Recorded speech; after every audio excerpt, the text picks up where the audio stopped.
Okay, let's get into your reading, Taurus. Well, I feel like, okay, someone has not been the most stable towards you. They're a little bit all over the place. Like 1 second they come forward, next second they don't. You feel like you're literally in limbo land because you don't know where you stand. A lot of the times you don't really know what's going on. You don't really know what the situation is and what's happening and what's going on. You literally feel a little bit all over the place because you just don't know what's happening. And I want to name that limbo feeling right at the start, okay? Because it's one of the most quietly draining things there is. It's not the clean pain of a no. It's the exhausting in between of a maybe, the hot and cold, the 1 step forward, 2 steps back, the never quite knowing whether to hope or to let go. And that uncertainty, okay, is harder to sit in than an ending because at least an ending gives you something solid to stand on. Limbo gives you nothing and asks you to keep your balance on it anyway. So if you felt worn out by this, worn down, confused, that's not you being dramatic. That's what limbo does to a person. And I want to give you one thing to hold on to right at the start, okay? Because you're going to need it through the rest of this reading. The confusion you felt was never a sign that you failed to understand the situation. It was a sign that the situation itself was genuinely, structurally confusing because the person creating it was confused inside themselves. You can't read a signal clearly, okay, when the person sending it keeps changing it mid-transmission. So all that time you spent trying to figure out where you stand, trying to make it make sense, wasn't you being slow or missing something obvious. It was you trying to solve an equation that this person hadn't even finished writing. Okay, so we're going to have a look and see what's going on. If this reading resonates with you, please do like this reading, comment down below, subscribe, let me know, because I'm telling you here that I feel like, okay, this person keeps a lot of their emotions and feelings to themselves. They don't like to express their emotions or their feelings. They don't like to, outwardly come forward. They feel very overwhelmed. They feel very stressed. They tend to get a little bit defensive when it comes to expressing emotions or being forced to express emotions. If you've ever tried to get emotions out of this person, you know how difficult it is. You also know that when you try to express your feelings to them and you expect them to respond something back, they become very defensive. They become very overwhelmed, and they become very, very chaotic, and they can become very sort of also argumentative, or they can shut down. They have this fight, flight, or freeze response where they either freeze and they don't know what to say. They either fight, okay, in return, or they take flight, and you're just like, wait, they just changed the topic so quickly. That is how you know, okay, that is how you know. And I want to explain what's actually happening in those moments, okay? Because it helps to see it clearly instead of taking it personally. Fight, flight, or freeze isn't a choice this person is making. It's a nervous system reflex, the same one that fires when a body senses real danger. So when you bring up a feeling, okay, and they suddenly get sharp or go blank, or change the subject so fast your head spins, their body has misread a vulnerable conversation as a threat. It's reacting to protect them, as if your honest question were something to survive, and that's not something you did, okay?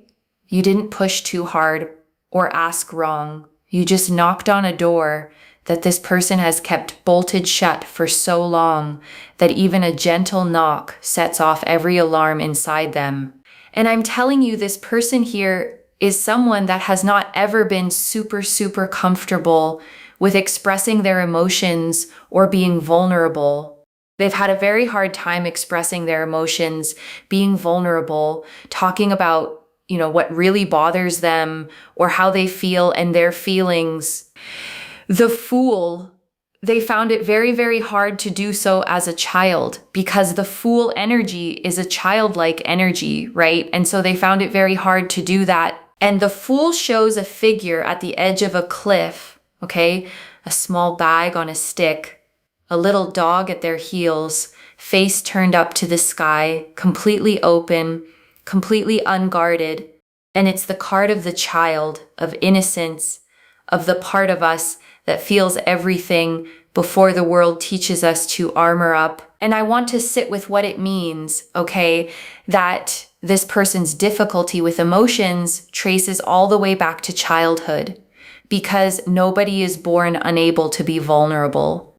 A child who learns to lock their feelings away usually learned it because somewhere early being open didn't feel safe. The tenderness got punished or dismissed or ignored. And so they learn to hide it, to protect it. So when this person shuts down on you now, okay, or gets defensive or changes the subject the second things get real, you're not seeing someone who doesn't feel. You're seeing a child who learned a long time ago that feelings were dangerous to show. Still running that old program in a grown body. And I want to be tender about that child for a second, okay? Because they didn't choose to become guarded. No kid decides on their own to stop showing their feelings. They learn it the hard way from what happened when they did show them. Maybe they cried and got told to stop, okay? Maybe they opened up and it got used against them. Maybe they reached for comfort and found none. Enough times that some small part of them concluded it's safer to just not need anyone. And a lesson learned that young wires itself in deep. So the guarded adult you're dealing with now, okay, is protecting a child who got hurt for being open. That doesn't excuse how they treat you when they're cold or defensive. But it does explain that their walls were built long before you arrived against dangers that had nothing to do with you. So this is someone that you know. This is someone that you felt connected to. This is someone that you've been around. The Five of Cups. And with the Five of Cups, you can see here that this person has been through a lot of trauma and a lot of difficulty, a lot of heartbreak, a lot of deceit, a lot of, being deceived and being belittled and being hurt and feeling frustrated and feeling challenged and genuinely feeling very, very upset. This person has been through a lot. Throughout all of that, though, they have seen you as the constant figure of being very, very stable. They have seen you as a constant. Now, what does that mean? Well, your character hasn't shifted. You've still been a loving, kind, caring, graceful human being. Your character in its essence has not changed. It has not differed. It has not been any different. You've always been a loving person. You've always been very supportive. You've always been very sweet, right? Of course, there are moments where you stood up for yourself because you felt like their behavior maybe wasn't so great. But you've always been a very supportive, kind person and held your boundaries. And I want to pause on that word constant, okay? Because it's quietly one of the highest things anyone can be called in a world where most people are weather changing with every mood and circumstance. You were climate, steady, reliable, the same warm person on the good days and the hard ones. And that kind of steadiness, okay, often goes unthanked because it doesn't demand attention. The dramatic people, the ones who run hot and cold, they pull all the focus. But the constant one, the one who's just reliably there, tends to get taken for granted, precisely because they never make anyone worry. So I want you to hear this clearly, okay? The fact that your steadiness didn't get noticed sooner wasn't because it didn't matter. It's because you made it look easy. and people rarely thank you for the burden you carried gracefully. But this person is noticing now, and your constancy is exactly what they can't stop thinking about. And the Five of Cups, okay, shows a cloaked figure standing with their head bowed, 3 cups spilled on the ground in front of them, but 2 cups still standing upright behind them. And it's the card of loss, of grief, of staring so hard at what went wrong that you can't see what's still standing right behind you. And that's this person exactly, okay, so lost in the spilled cups of their past that for a long time, they couldn't see the 2 full ones still standing there, which is you, the constant, the stable one who never spilled at all. And so they've realized that, throughout their chaos and everything they're dealing with, their chaos has been to do with themselves, not to do with you. The Six of Swords. Okay, so the Six of Swords here shows that sometimes, they move away from you and sometimes they come towards you.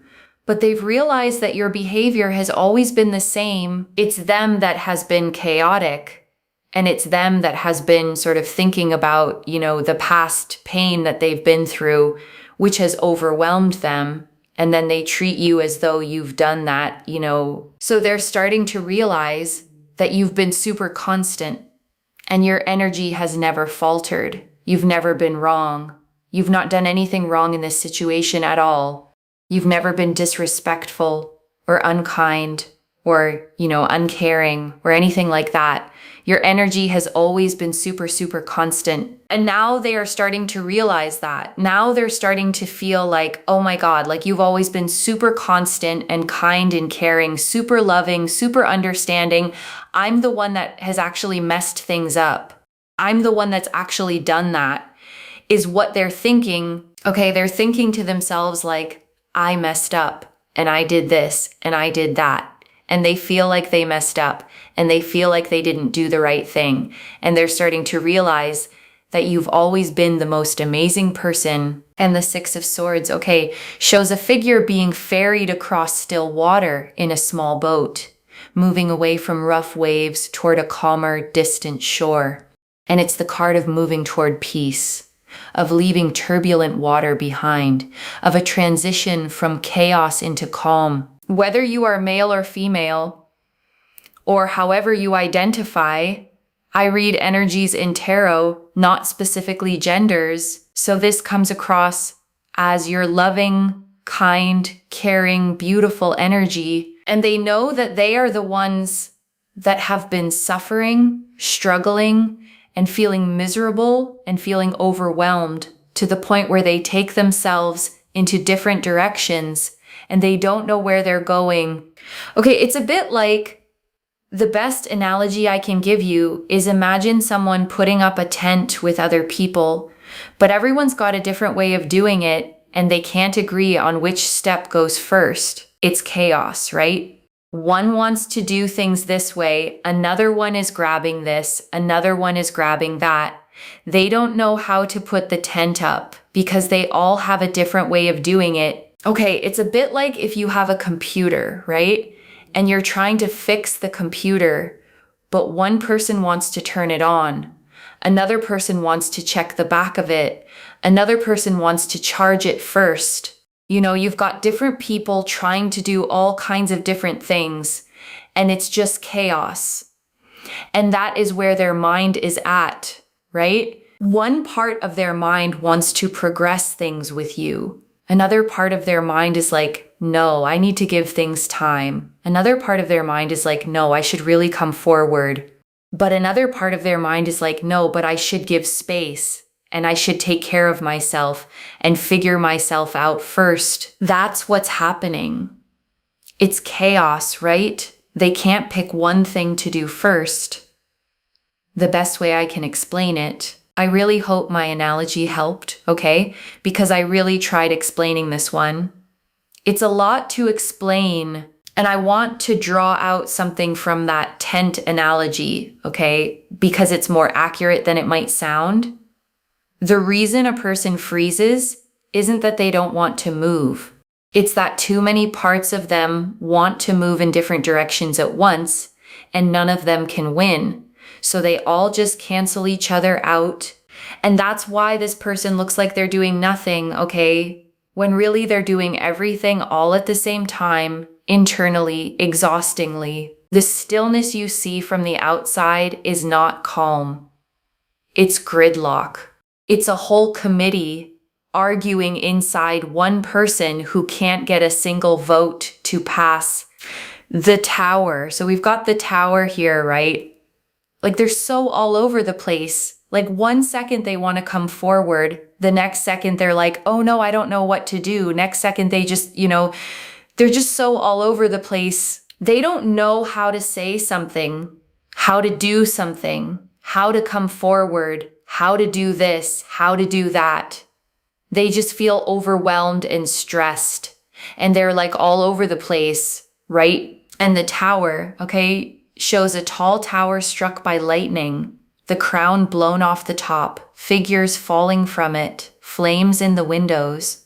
And it's the card of sudden upheaval, of a structure coming down, of everything a person built getting shaken loose all at once. And inside this person, okay, that's what's happening.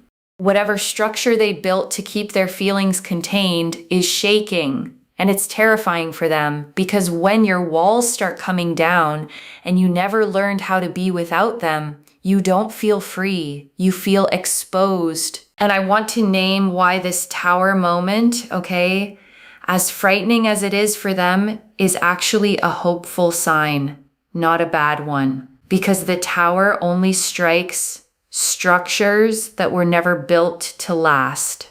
The walls this person put up to keep their feelings locked away were always going to fail them eventually, because you cannot wall out pain without also walling out love. So when their carefully built defenses start cracking around you specifically, okay, it's not random.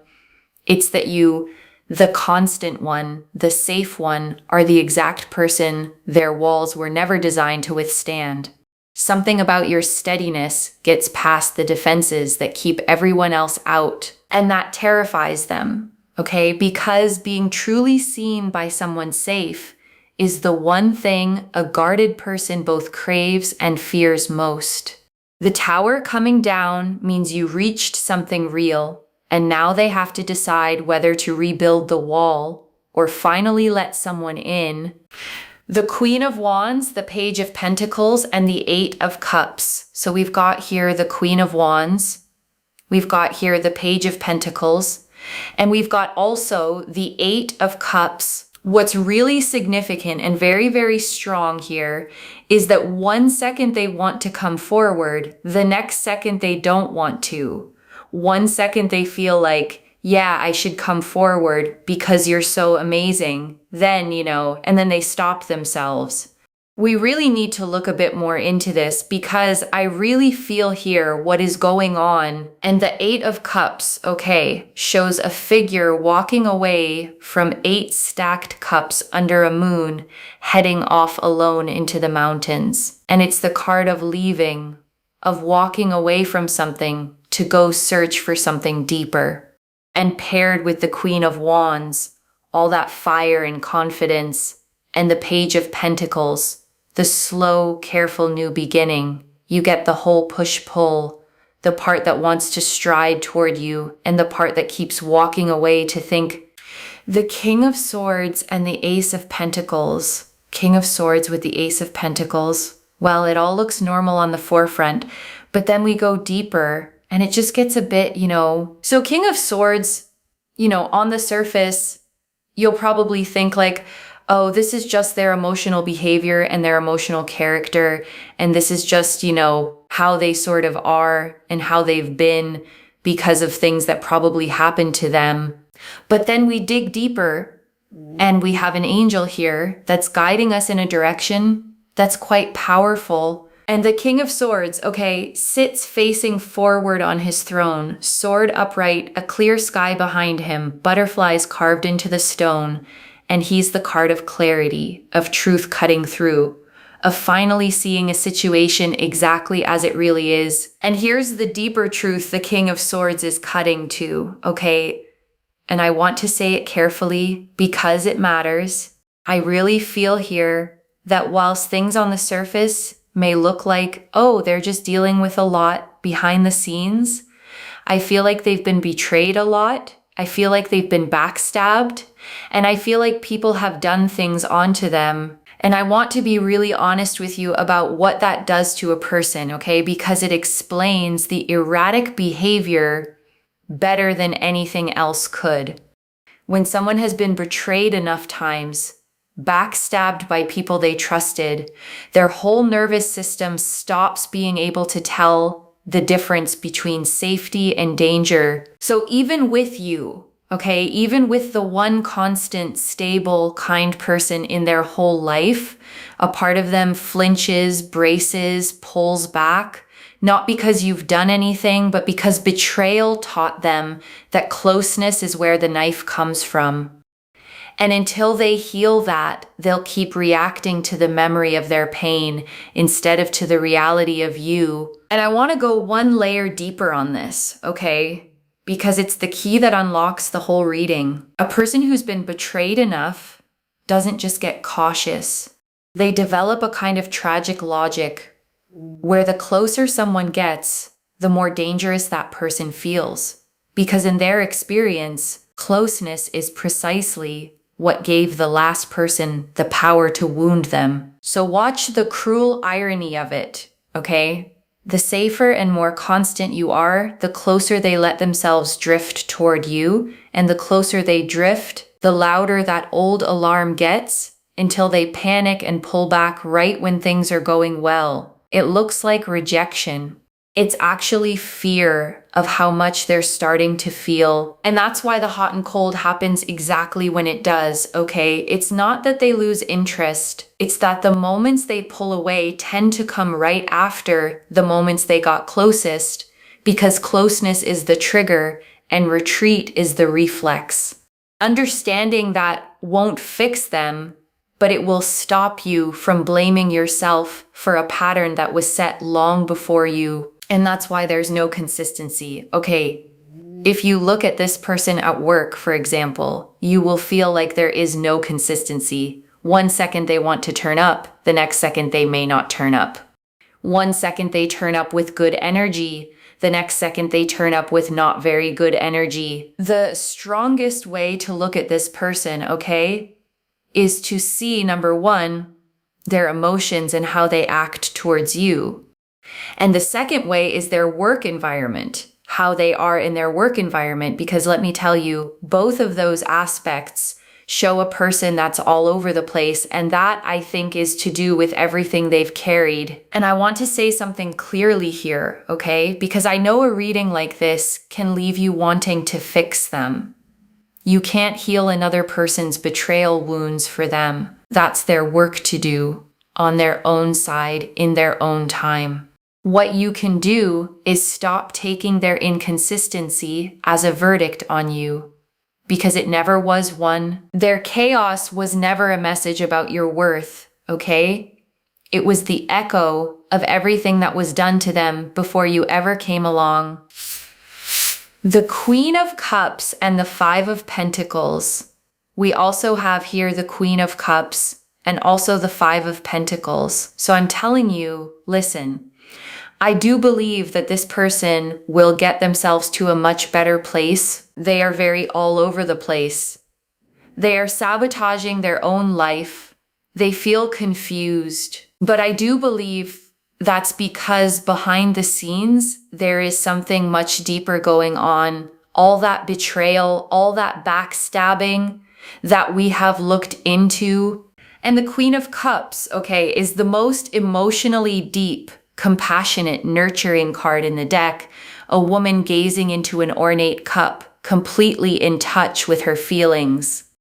And the fact that she's here tells me that underneath all the chaos, this person has a deep feeling heart. The capacity for real emotional depth is in there. It's just been buried under everything they're protecting themselves from. And the Five of Pentacles, okay? two figures out in the cold, passing a warm lit window without looking up at it is the card of feeling shut out, of not letting yourself reach for the warmth that's right there.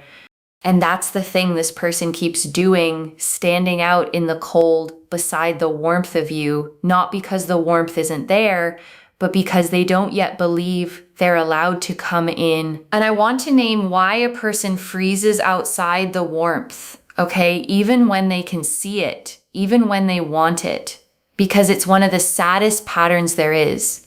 When someone grows up not feeling worthy of warmth, they don't experience a warm, open door as an invitation. They experience it as a test they're sure they'll fail, or a kindness they're sure they'll ruin. So they stay out in the cold, okay? Not because they don't want to come in, but because coming in would mean believing they deserve to be inside. And that's the exact belief their whole history taught them to doubt. And I tell you this, okay, not so you'll go drag them through the door, because you can't. I tell you so you understand that their hesitation at your warmth was never a rejection of you. It was a reflection of how little warmth they believe they're owed. And the day they finally let themselves in will be the day they start believing they're worth it, which is work only they can do. And before I close this out, I want to gather up what the cards said. Okay, the first, their inconsistency was never about you, loves. The Five of Cups and the Six of Swords both showed it. You've been the constant, the stable one, the one whose character never faltered. The chaos was always theirs, and they're finally realizing it. The second, the root of it runs deep. The King of Swords cut past the surface to real betrayal, real backstabbing, people who hurt them before you. That's why they flinch even from your kindness, and it's why they're erratic everywhere, even at work. Not just with you. The third, they can get better, but it's their work to do. The Queen of Cups says the depth is in there. The Six of Swords says calmer waters are possible, but you can't row that boat for them. Your job is to stop reading their chaos as a message about your worth, and to keep your own warmth without freezing out in the cold, waiting for them to come in. And I want to answer one more thing, okay? Why this reached you now? Because the limbo had started to make you doubt yourself. You'd started to wonder if you did something, if you were too much, if their pulling away meant something was wrong with you. And it doesn't, okay? And you were meant to hear that plainly. You were the constant. You were the stable one. You were never the chaos. You were the calm they couldn't yet let themselves receive. I don't pull the Fool, the Five of Cups, the Six of Swords, the Tower, the King of Swords, the Queen of Cups, and the Five of Pentacles, all telling the same story by accident. This is already clear, okay? The Fool confirmed a childhood difficulty with vulnerability. The Five of Cups confirmed deep past trauma and heartbreak. The Six of Swords confirmed they now see you were always the constant one. The Tower and the Queen of Wands, Page of Pentacles, and Eight of Cups confirmed the push-pull chaos. The King of Swords confirmed the deeper truth, real betrayal underneath it all. And the Queen of Cups and Five of Pentacles confirmed they can heal, and that they've been freezing outside a warmth they don't yet feel allowed to reach for. So let me lay this all out one final time, okay, slowly, so it actually settles. Someone you know keeps pulling toward you and away, okay, leaving you in limbo, never knowing where you stand. And it was never about you. You've been the constant, the kind one, the stable one, the whole time. Their chaos is theirs, rooted in real betrayal and old wounds that taught them closeness isn't safe. And they're starting to see it now, starting to realize you never wavered, starting to feel like they're the one who messed up. And they can find their way to calmer waters. But that crossing is theirs to make. One message: you were never the chaos.